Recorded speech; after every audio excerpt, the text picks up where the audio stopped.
Good morning. I'm going to just quickly try to go through a few definitions here to put some things that are going on in the news in context. Very simply put, all in one place for you to make your own decisions. And I'm reading definitions. So bear with me. Just listen carefully to these definitions. Okay, number one, genocide. Genocide is the intentional destruction of a people in whole or in part. In 1948, the United Nations Genocide Convention defined genocide as any of 5 acts committed with the intent to destroy in whole or in part a national, ethnical, racial, or religious group.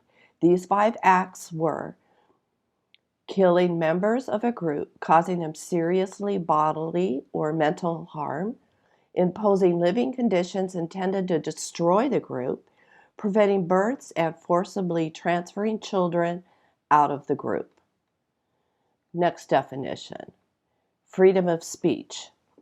Freedom of speech is a principle that supports the freedom of an individual or a community to articulate their opinions and ideas without fear of retaliation, censorship, or legal sanction. So the Administrative Office of the United States Courts, now for use in educational activities only, emphasized 2, not to speak specifically the right to salute the flag. They have the right to do this. The right of students to wear black armbands to school to protest a war.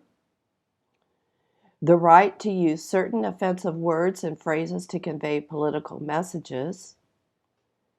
The right to contribute money to political campaigns. And the right to advertise commercial products and professional services, in parentheses with some restrictions.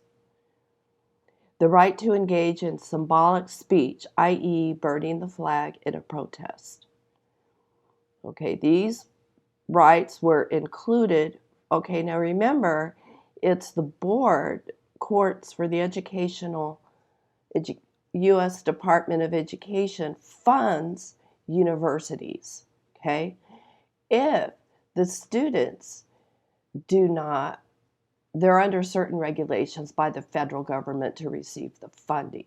Okay, so some of these rights were from anywhere from 1943 to 1990, but it does not include to incite imminent lawless action, 1969, or to make or distribute obscene materials, 1957. They do not have the right to burn draft cards as an anti-war protest, 1968. And they do not have the right to permit students to print articles in a school newspaper over the objections of the school administration in 1988. The students do not have the right to make obscene speech at school-sponsored events, 1986. And the students do not have the right to advocate illegal drug use at the school-sponsored event in 2007. Okay, so we're tying some of these things together. Then we have Anti-Semitism Awareness Law. With the 118th Congress, First Section, H. Resolution 894, passed the House on May 1st, 320 to 91. It now goes to the Senate for consideration. So this is up, and this is for the Department of Education to add another, the schools are not allowed to, or the students are not allowed to on university campuses. The definition was created by the International Holocaust Remembrance Alliance, or IHRA, in Title VI of the Civil Rights Act of 1964. This would allow the Federal Department of Education to restrict funding and other resources to campuses perceived as tolerating anti-Semitism. IHRA's definition is, in this bill coming up for the Senate. A certain perception of Jews, which may be expressed as hatred towards Jews. Rhetorical and physical manifestations of anti-Semitism are directed toward Jewish or non-Jewish individuals and or their property, toward Jewish community institutions and or religious facilities. Okay, so do you get the whole picture here? What's going on? Now it's interesting, in all the news that's going on, right? They're withholding the fact it needs to go to Senate. They're withholding the fact about the Department of Education in most of the news. You're not hearing everything.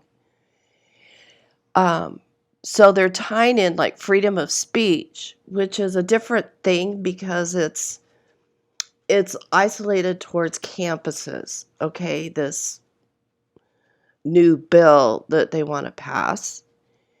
But what everyone is ignoring is the first definition. Nobody wants to talk about it. The first definition of the big G word. That is the problem. What are the students protesting? We don't know. They're not bringing up the G word, okay? They're not bringing up the G word. So here we have going into Rafah, and there's been a recent bombardment into that area. And there's 100,000 Palestinians that have been trying to flee with nowhere to go. Okay, it's along the border, right there's the sea on one side and Egypt on the other side. Okay, so there's nowhere for them to go. And there were 2.3 million Palestinians who are facing severe hunger. There's widespread devastation, and to deliver the food has been made nearly impossible, along with medical supplies, and water has been shut off. There have been, like rocket attacks and that sort of thing going on both sides, but one kills 4 and the other kills, over 30,000 right now. So these Palestinians are kind of stuck between a rock and a hard place. These are citizens of Gaza that are stuck in the middle of this conflict. And it doesn't have anything to do with what a lot of Christians are talking about.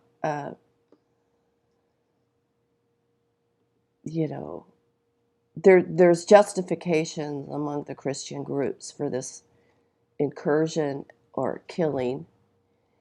Right now, the Relief Web has put out about 100,000 Palestinians have been killed. Okay, a total of 31,497 Palestinians in the Gaza Strip have been killed. 28,951 were civilians, including 12,345 children, 295 health personnel, and 113 journalists. Meanwhile, 61,079 individuals have been injured, and hundreds of them critically. Okay, they've been trapped underneath the debris of the buildings for 14 consecutive days. Many are presumed dead. Hundreds of bodies have been found, buried, gagged, tied, and shot in the head. There have 69,700 housing units have been completely destroyed. It will take 50 years to rebuild Gaza. 320 schools have been destroyed. 1,671 industrial facilities have been destroyed. 183 health facilities have been destroyed, including 23 hospitals, 59 clinics, and 92 ambulances. 239 mosques, 3 churches, and 170 press offices have been destroyed. So, I'm going to read